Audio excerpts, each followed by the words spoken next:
সুধী দর্শকবৃন্দ, আসসালামু আলাইকুম। আশা করছি আপনারা সবাই যে যেখানে আছেন নিশ্চয়ই খুব ভালো আছেন এবং সুস্থ আছেন। আলহামদুলিল্লাহ, আমিও আপনাদের দোয়ায় বেশ ভালো আছি এবং সুস্থ আছি। আমার চ্যানেলে আপনাদের সবাইকে জানাচ্ছি স্বাগতম। বরাবরের মতো আজও আমি আপনাদের জন্য খুবই মজার একটি ঝটপট রেসিপি নিয়ে হাজির হয়েছি। আজ দু একদিন যাবৎ খুবই মিষ্টান্ন একটি খাবার খেতে ইচ্ছে করছিল, তো ভাবলাম এটা আপনাদের সাথে শেয়ার করি, তাই আপনাদেরকে দেখিয়ে দিচ্ছি এই মিষ্টান্নটা আমি কিভাবে তৈরি করেছি। আর বাসায় ছিল আমার কাছে ওরিও বিস্কিট, আপনারা অন্য বিস্কিট থাকলে ওইটা দিয়ে ওইটা তৈরি করতে পারবেন। তো আমি এটা কিভাবে তৈরি করেছি সেটাই আজকে আমি আপনাদের সাথে শেয়ার করব। আর এটা খেতে ভীষণ মজা, আর ঘরে থাকা খুবই অল্প উপকরণ দিয়ে এটা তৈরি করা যায়। এটা সবার বাসায় সব উপকরণগুলো পাওয়া যাবে। তো আপনারা খেতে চাইলে, মিষ্টান্ন খেতে চাইলে বাসায় যদি এই জিনিসগুলি থাকে তাহলে আপনারা আমার মতো এইভাবে তৈরি করে নেবেন। আশা করছি আপনাদের কাছেও এটা ভীষণ ভালো লাগবে। তাহলে চলুন আমরা এবার মূল রেসিপিতে চলে যাচ্ছি, আর দেরি নয়। এখানে আমি হাফ লিটার দুধ নিয়েছি। দুধটাকে এখন আমি চুলায় বসিয়েছি, চুলাটা এখনও বন্ধ করা আছে। আগে থেকে দুধটা জাল দিয়ে ঠান্ডা করে নিয়েছি, তো সেই দুধটাকে আমি এখন আবার গরম করে নিব। তো আমি এখন দিয়ে দিলাম এখানে কাস্টার্ড পাউডার।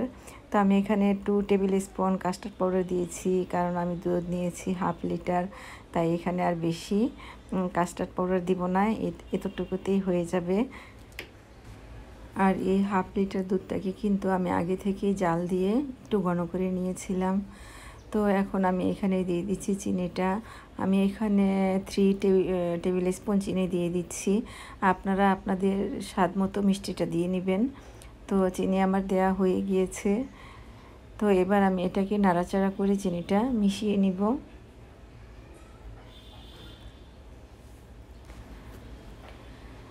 তো চিনিটা অলরেডি মেশানো হয়ে গিয়েছে।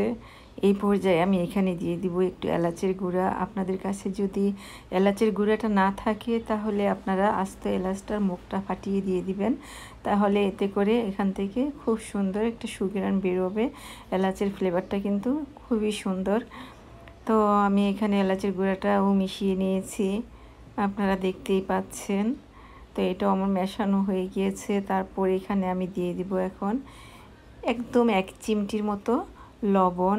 আর যে কোনো মিষ্টি খাবারে একটু লবণ দিলে বেসিক্যালি হয় কি, এটার টেস্টটা বহুগুণে বেড়ে যায়। আপনারা যারা মিষ্টি খাবারের লবণটা পছন্দ করেন না তারা এটা স্কিপ করতে পারেন, তবে আমার কাছে কিন্তু ভীষণ ভালো লাগে। যাই হোক, এটাও নাড়াচাড়া করে আমি খুব ভালোভাবে মিশিয়ে নিলাম। তো এইভাবে অনবরত নাড়াচাড়া করতে থাকবো আর দুধটাকে মাঝারি আঁচে জাল দিতে থাকবো। এতে করে জাল দিতে দিতে এক সময় দেখা যাবে যে এটা ঘন হয়ে আসছে। তো এই যে দেখুন, আমার এটা কিন্তু আগে থেকে কিন্তু বেশ খানিকটা ঘন হয়ে আসছে। তো এই পর্যায়ে আমি এখানে দিয়ে দিব ফ্লেভারের জন্য একটু ভ্যানিলা এসেন্স। তো আমি এখানে প্রায় কয়েক ফোঁটা ভ্যানিলা এসেন্স দিয়ে দিচ্ছি।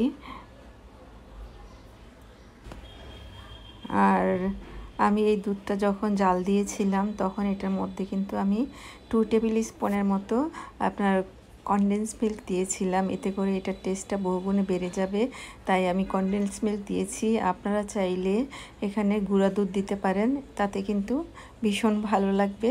তো দেখুন আমার এটা কতটা ঘন হয়েছে। আমি এটাকে আরও ঘন করে নিব।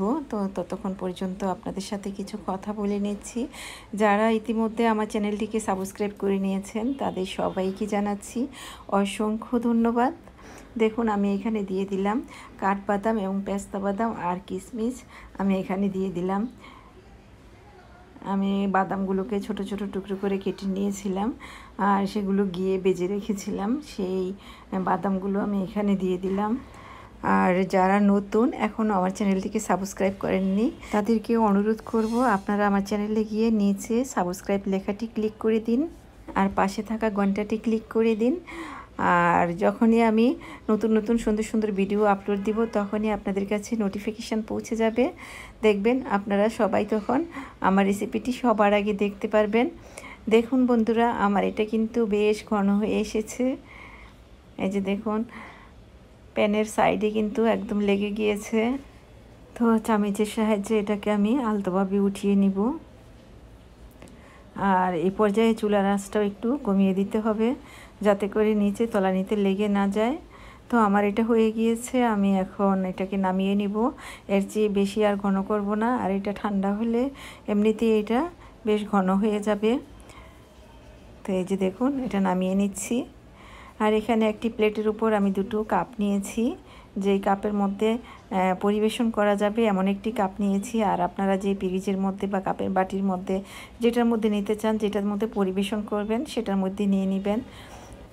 আর এখন আমি আপনাদেরকে দেখাচ্ছি, দেখুন এটা গরম, কুসুম কুসুম গরম আছে এখনও।